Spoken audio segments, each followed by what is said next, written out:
Mwaka jana kabla sijawa mwenyekiti wa chama,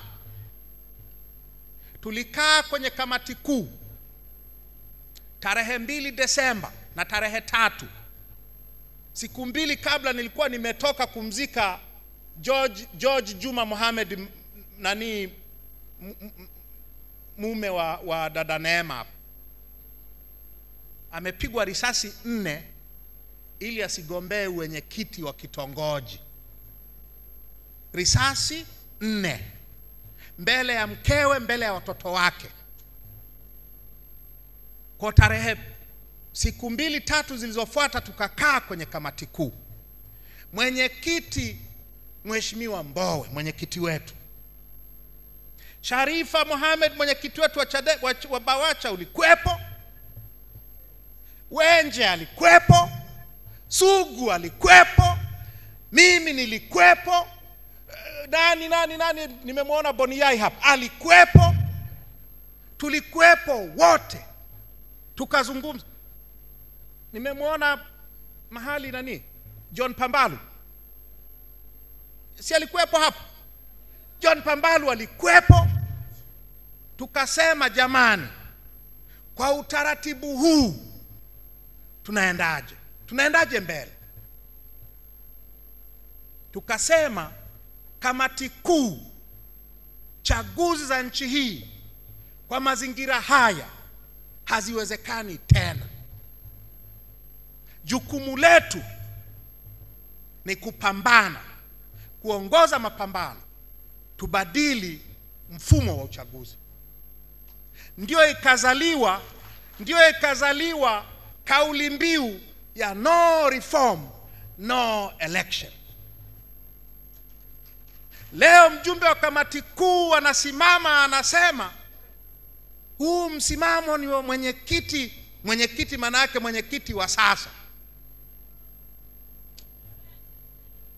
Leo mjumbe wa kamati kuu anasimama na kusema mwenyekiti anazungumza huu ni udikteta uchwara.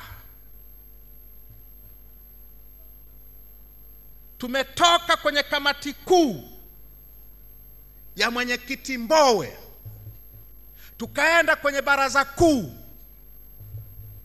tarehe 20 Januari. Baraza kuu likaitikia. Tukatoka kwenye baraza kuu tukaenda kwenye mkutano mkuu wa chama tarehe 21.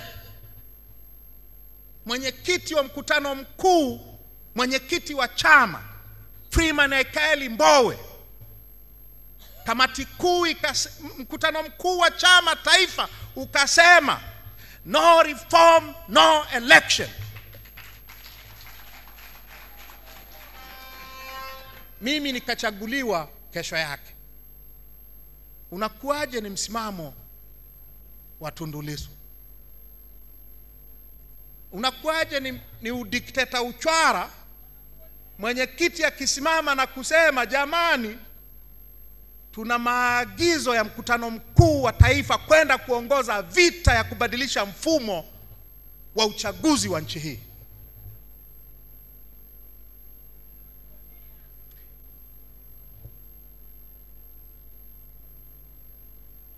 Sasa huo ndio msimamo wa chama.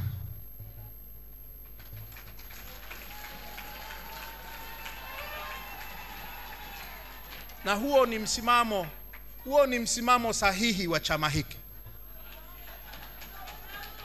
Huo ni msimamo sahihi wa chama hiki. Kama ni ushahidi, tunahitaji ushahidi wa aina gani kwamba chaguzi sasa haziwezekani? Kwamba sasa tukienda kwenye chaguzi tunaenda kutoa watoto wetu na kaka zetu na ndugu zetu, tunaenda kuwatoa kafara.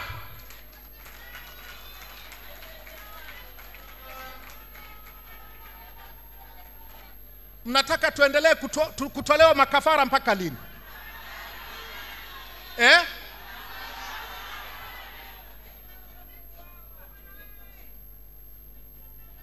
Kama ni sawasawa twende kwenye uchaguzi, maana yake ni sawasawa yaliyomtokea nani marehemu George Juma Mohamed Manyono.